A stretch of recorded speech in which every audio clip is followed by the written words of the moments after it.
Dear students, math zone SP চ্যানেলে সকলকে স্বাগত। আমি সুরজিৎ স্যার। আজ আমি তোমাদের একাদশ এবং দ্বাদশ শ্রেণীর গণিতের একটি গুরুত্বপূর্ণ অংশ ক্যালকুলাস বা কলনবিদ্যা, তারই গুরুত্বপূর্ণ অংশ ডিফারেন্সিয়েশন এবং ইন্টিগ্রেশন সম্পর্কে একটি সম্যক ধারণা দেওয়ার চেষ্টা করব। আজ আমি তোমাদের বলবো ডিফারেন্সিয়েশন বলতে আমরা কি বুঝি, ইন্টিগ্রেশন বলতেই বা আমরা কি বুঝি, ডিফারেন্সিয়েশন আমরা কেনই বা করব, ইন্টিগ্রেশন আমরা কেনই বা করব এবং বাস্তবে এদের প্রয়োগ কোথায়। আজ আমি তোমাদের বলবো ডিফারেন্সিয়েশন এবং ইন্টিগ্রেশনের মধ্যে পার্থক্যটাই বা কোথায়। চলো শুরু করা যাক। আমার এই শিক্ষামূলক ভিডিও যদি তোমাদের ভালো লেগে থাকে অবশ্যই তোমরা চ্যানেলটিকে লাইক এবং সাবস্ক্রাইব করবে এই আশা রাখি। ধন্যবাদ। ডিফারেন্সিয়েশন, ধরি y is equal to f of x একটি ফাংশন। আমরা জানি একটি ফাংশন একটি কার্ভকে রিপ্রেজেন্ট করে। y is equal to f of x এই কার্ভটিকে রিপ্রেজেন্ট করছে। এখন কোনো ফাংশনের কোনো বিন্দুতে ডেরিভেটিভ করা মানে ওই ফাংশনটি ওই বিন্দুতে স্পর্শক x অক্ষের ধনাত্মক দিকের সাথে যে কোণ করে তার tan এর মান নির্ণয় করা, অর্থাৎ স্লোপ নির্ণয় করা।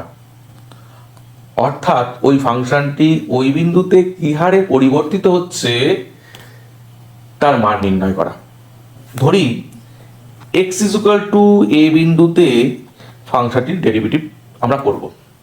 এখন x is equal to a বিন্দুতে ফাংশনটির ডেরিভেটিভ করা মানে ওই বিন্দুতে স্পর্শক টানলে স্পর্শক x অক্ষের ধনাত্মক দিকের সাথে যে কোণ করে তার tan এর মান নির্ণয় করা বা স্লোপ নির্ণয় করা। আমি আরেকটু বাস্তব উদাহরণ দিয়ে তোমাদেরকে বোঝানোর চেষ্টা করছি। ধরি s is equal to 2t square একটি পথের সমীকরণ এবং এই সমীকরণটি এই পথটিকে রিপ্রেজেন্ট করছে। এখন একটি জিপ গাড়ি যদি এই পথ দিয়ে যায় তবে ধরি t is equal to 3 second সময়ে জিপ গাড়িটি এখানে পৌঁছলো। কেমন? জিপ গাড়িটি এখানে পৌঁছলো। এবার আমি এই t is equal to 3 second সময়ে এই জিপ গাড়িটির গতিবেগ নির্ণয় করব। তাহলে s is equal to 2t square পথের সমীকরণ, ds by dt is equal to 4t, ds by dt t is equal to 3 is equal to 4 into 3 সমান 12। t is equal to 3 বিন্দুতে যদি আমি স্পর্শকটা নিই এবং স্পর্শকটি x অক্ষের ধনাত্মক দিকের সাথে যদি থিটা কোণ করে তবে tan থিটা সমান সমান 12 হবে। তার মানে 3 সেকেন্ড সময়ে জিপ গাড়িটির গতিবেগ হবে 12 metre per second.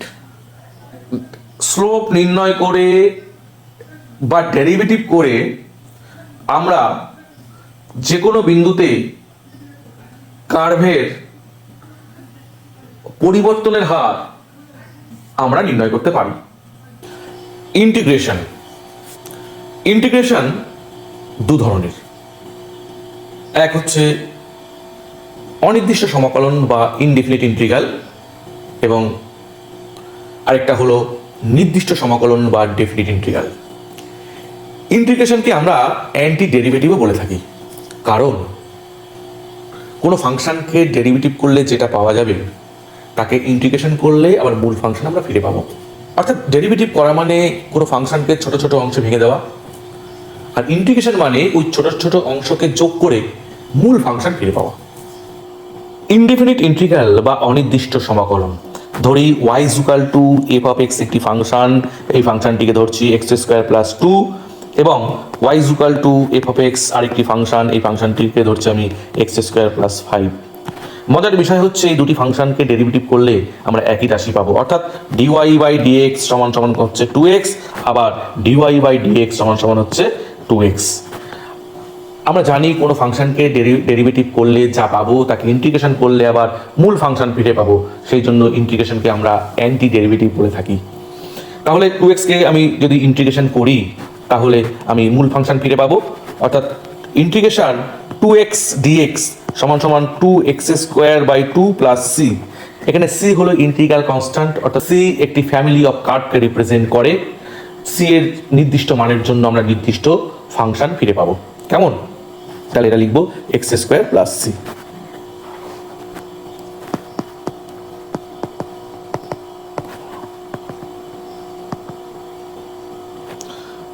Definite integral বা নির্দিষ্ট সমাকলন। নির্দিষ্ট সমাকলনে একটি নির্দিষ্ট সীমা দেওয়া থাকে।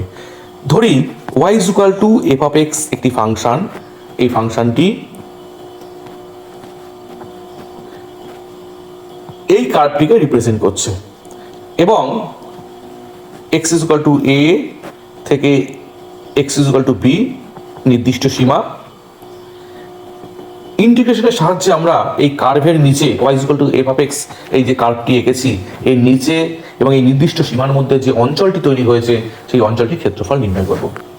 সেই জন্য প্রথমে আমরা এই অঞ্চলটিকে n-খানা ইকুয়াল পার্টে ভেঙে নেব।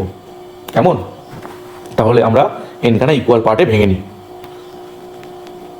1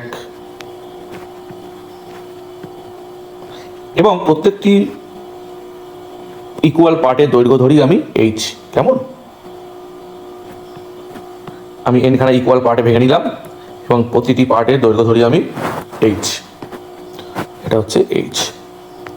তাহলে এটা হবে হচ্ছে a প্লাস h, এটা হবে হচ্ছে a প্লাস 2h, এটা হবে হচ্ছে a প্লাস 3h। কেমন? এটা হবে হচ্ছে a প্লাস 4h, এটা হবে a প্লাস nh, আর এটা হবে a প্লাস n-1h। কেমন? তাহলে এই হাইটটি হবে f অফ a, এই হাইটটি হবে f of a plus h, এই হাইটটি হবে f of a plus 2h, এই হাইটটি হবে f of a plus nh। কেমন? তাহলে দেখো আমি এই যে n-খানা ইকুয়াল পার্টে ভেঙে নিয়েছি, প্রত্যেকটি পার্ট একটি আয়তক্ষেত্র শেপ নিয়েছে। এবার এই যত ক্ষুদ্র হবে h টেন্ডস টু 0, অর্থাৎ এই যত ক্ষুদ্র হবে এই প্রতিটি পার্ট একটা পারফেক্ট আয়তকার রূপ ধারণ করবে। কেমন? আর nh সমান b মাইনাস a হবে, h = b মাইনাস a/n। অর্থাৎ যত বেশি সংখ্যক পার্টে ভাঙবো তত বেশি আমাদের অ্যাকুরেট হবে। কেমন? এই ক্ষেত্রফল নির্ণয়টা অ্যাকুরেট হবে। কেমন? তাহলে m টেন্ডস টু ইনফিনিটি যদি হয় h টেন্ডস টু কত হবে? 0 হবে। আমি প্রতিটি আয়তক্ষেত্রের ক্ষেত্রফল নির্ণয় করব এবং সেগুলোকে যোগ করে দেবো। তাহলে আমি এই টোটাল অঞ্চলের ক্ষেত্রফল পেয়ে যাব। h into f of a plus h into f of a plus h plus h into f of a plus 2h plus dot dot dot h into f of a plus n-1h। কেমন? সমান h into f of a plus f of a plus h plus f of a plus 2h plus dot dot dot plus f of a plus n-1h। কেমন? Is equal two h into summation r is equal to 0 to n-1 f of a plus rh। কেমন? এবার এটা আরো accurate কখন হবে? যখন limit h tends to 0 হবে। তাহলে limit h tends to 0 summation r is equal to 0 to n-1 f of a plus rh। তাহলে এটাকে আমরা লিখতে পারি limit integration a to b f of x dx। কেমন?